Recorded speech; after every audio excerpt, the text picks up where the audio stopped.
Snap quiz. What was the Motor Trend Car of the Year in 1988? Well, if you guessed the Pontiac Grand Prix, you're right. But here's a tougher question. Was this car successful? Hi there, Rick DeBrule with another chapter in the Automotive Evolution, here once again at the Martin Auto Museum in Phoenix. A great collection of more than 170 cars, each one telling a different story about what was happening in the world of automobile manufacturing at that point in time. And this car right here, this 1988 Pontiac Grand Prix, is actually a very important chapter for General Motors. But before we talk about that, make sure you like and subscribe so you can watch more of our fun videos. So why is this car so important? Well, you have to look at what was going on in GM right before this. In the mid-80s, they decided to come out with a new series of cars. Internally, this program was called GM10. Now today, we think of these as the W-body cars. They were built on the W-body platform. But at that point, they called them internally GM10. There were three cars they were working on. It was this car right here, the Pontiac Grand Prix. It was the Olds Cutlass Supreme and the Buick Regal. The idea was to build a platform that was going to be significantly smaller than the cars that had come before this, and also to kind of go into the next generation of automobile. This car in particular, this Pontiac Grand Prix, was designed to be a performance luxury car, upscale. Now, once again, it's only a Pontiac. It's not a Buick, it's not a Cadillac, but it was supposed to be above that Chevrolet level, rising up to the next level. And I can tell you that General Motors invested an awful lot of money in this program. It's estimated they spent between $5 and $7 billion to create those GM10 cars. The hope was that they would sell about 500,000 cars per year just for those three brands. Now, I can tell you they didn't achieve those goals, but you might say in the long run, they didn't do too bad, all things considered. Now, we're also going to take a step back and talk about the history of the Grand Prix. Pontiac first introduced the Grand Prix in 1962 as a performance-oriented personal luxury car. It was actually based on the Catalina two-door hardtop, and they marketed it with this catchy slogan, it was personally styled car with power personality. That initial generation ran through 1964 and had a lot of the shared features and options with the top-of-the-line Bonneville. Second generation came along in 1965, and it had some of those flowing lines similar to its Chevy cousins. Big redesign happened in 1969. That big prominent beak that ran all the way through 1972. Personally, I actually love this look. Another major overhaul in 73. They started to get more luxurious, less sporty. That lasted until 77. The fifth generation arrived in 1978 with the Grand Prix and the other A-body cars being downsized by nearly a foot compared to the 1977 models. And it had a much boxier look.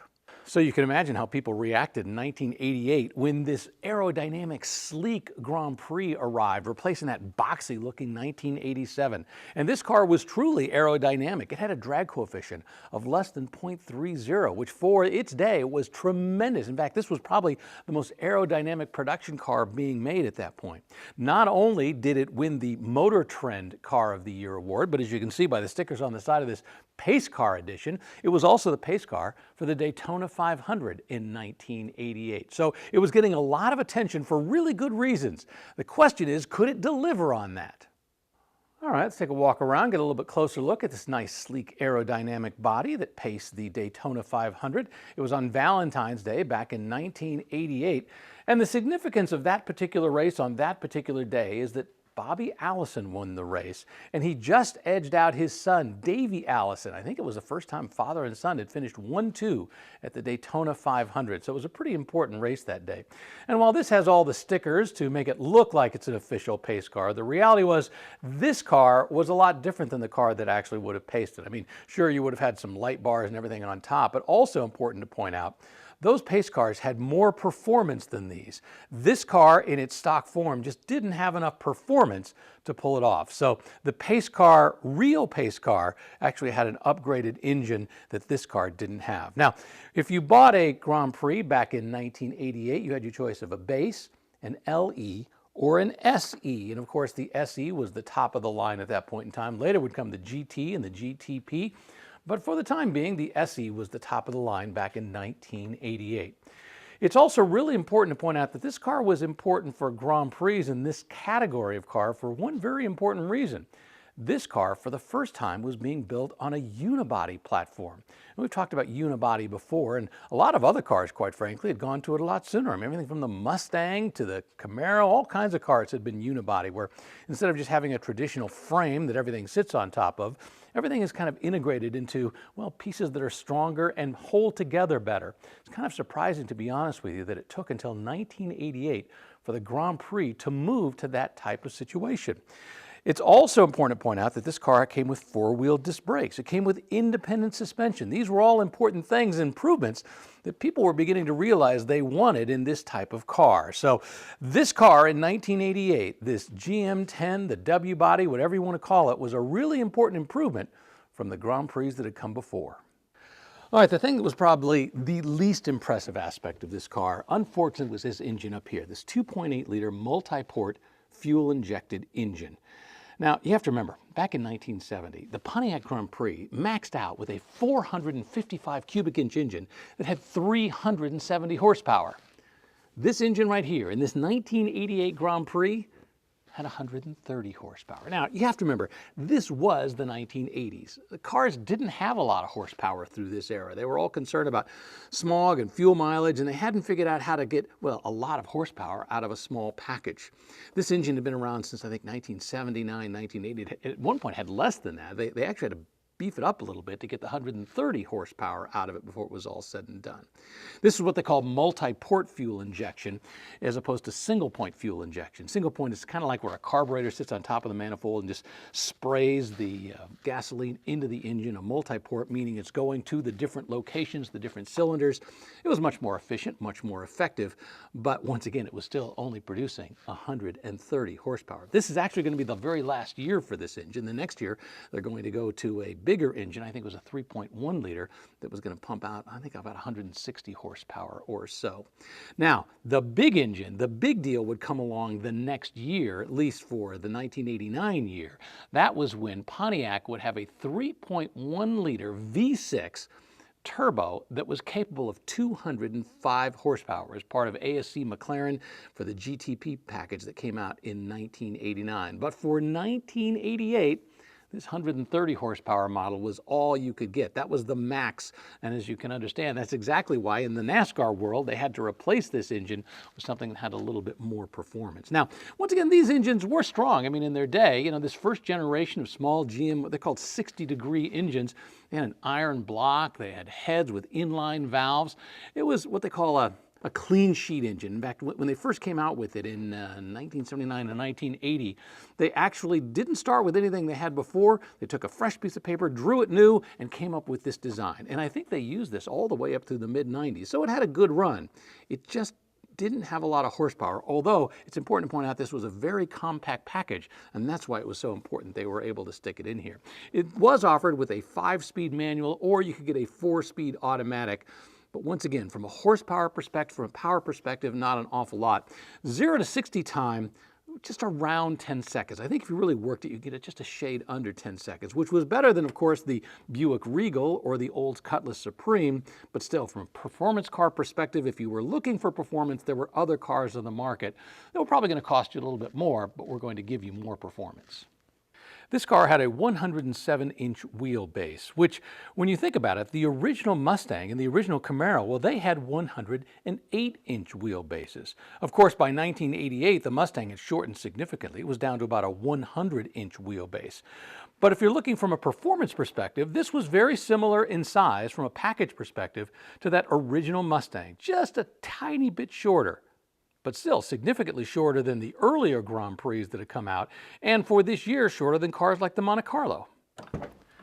Now, as I mentioned, in 1988, you could get your choice of the base edition, the LE, or the SE. If you got the LE, well, you got a power windows, you got power door locks, you also got a digital dashboard with this analog tachometer. When I say digital, it's not really super digital. But then when you bumped up to the SE, well, things got even better and especially more comfortable. You got power seats, but also these seats have all kinds of extra support built into them and also extra adjustments, lumbar supports, side bolster supports.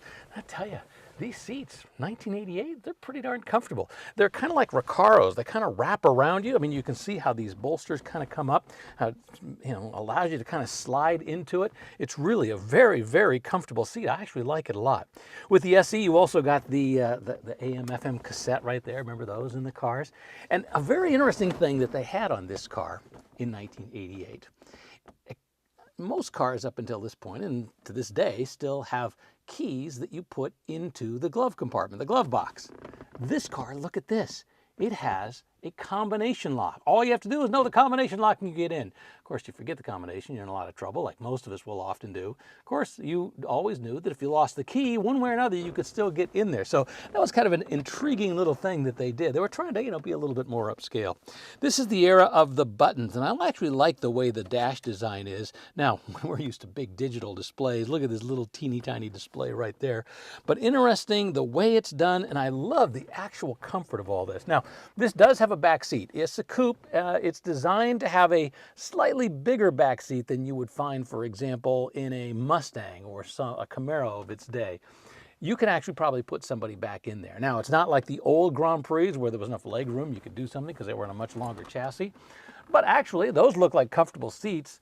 And I would say that if you wanted to put somebody back in there for not a long trip, but just getting someplace, going to lunch, you could probably pull it off.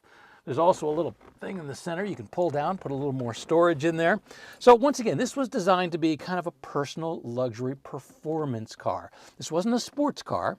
This wasn't a luxury car. This was, sort of in that similar class they were going after with maybe the Mercedes SL on a budget with not nearly as much performance. But if you were just looking for comfort in a ride, I tell you what, I think this 1988 Pontiac Grand Prix would deliver. One of the things I like with the Pontiac in 1988 was the way they were able to keep the twin grills, those kind of semi-iconic look for the Pontiacs, into this design. Now it's below the belt line, below the bumper line, but still they were able to squeeze it in, give that same kind of Pontiac look that we were used to for all those years. By the way, I forgot to mention, it was nothing new for a Pontiac to pace the Daytona 500. They'd actually done it 17 years in a row. But this car, this Grand Prix, was the first time that a front-wheel drive car had ever paced the Daytona 500. One thing that was controversial was these, we'll call them Spider-Man tail lights. The tail lights aren't on because we don't have a battery in the car, but if you look very closely, you can see all these black lines, almost look like kind of Spider-Man spider webs. Some folks liked them, some people not so much, but it was a nice styling touch that they put into this car. Now, remember the goal of General Motors for those GM10 cars was to sell about 500,000 of them in the first year. To be honest with you, they didn't make that goal. They sold just over 300,000 of them. This car actually didn't do too badly. They sold 86,000 of them the first year. The next year, they jumped up and sold even more. So it was respectable sales. But you also have to remember that just a decade before, the Buick Regal, the Olds, and the Grand Prix were selling probably 3 times that many cars, more than 900,000 in total. So, just selling 300,000, it was a bigger market for cars, but to be honest with you, it was underwhelming for what they wanted to do. Having said that, this W-body platform, the car that they spent all that money developing, did have a decent life. And you also have to remember what else was going on in the automotive world back in the late 80s. Now, Honda had released the Acura here in the United States in 1986. In 1989, you had Infiniti and you had Lexus, more luxury, personal luxury coming into the market. And to be honest with you, in some ways, better cars. So the fact of the matter was that the game in many ways had really changed in the late 80s. This car was born into a world that was probably more competitive a few years earlier.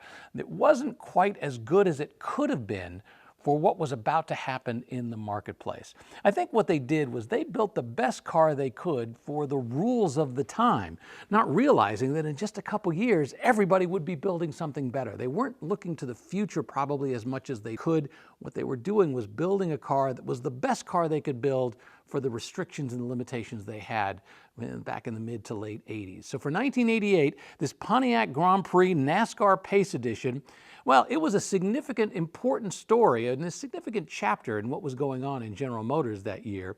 And did it help Grand Prix kind of come out of its doldrums from 1977? Yeah, this is a much, much better car than that 1977, the 4th generation that came right before this.